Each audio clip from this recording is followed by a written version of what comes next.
कह कांवर luck yellow यो बाबा ओही के धाम बनी कहबम। कांवर लक एलो यो बाबा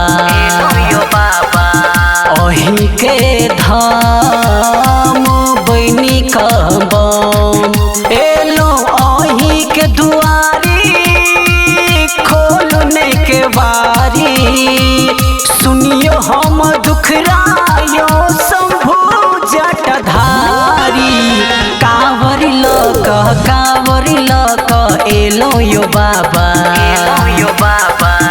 ओही के धाम बनी कहबम।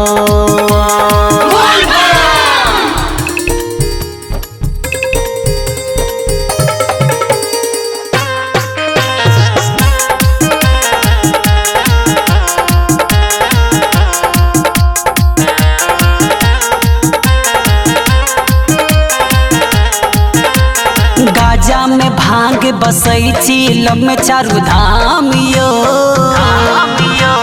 कंकर में शंकर बसई जग में महाकाल यो। गाजा में भांग बसई चीलम में चारू धाम यो। कंकर में शंकर बसई जग में महाकाल यो। एलो हम कांवरिया तोरे दुआरिया तोरे ले अनलो बाबा धतुरा भंगिया। कांवर लक एलो यो बाबा ओही के धाम बनी कहबम।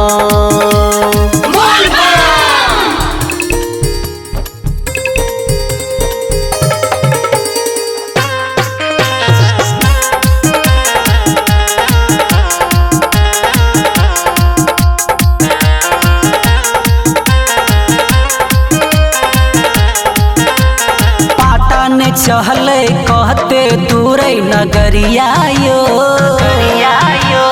कांवर सजा के एले आहा के कन्हैया यो। पाटन चहले कहते दूरे नगरिया यो। कांवर सजा के एले आहा के कन्हैया यो। संजीव पर फेरियो नजरिया अनिल मधुबनिया गावे ओही के भजनिया।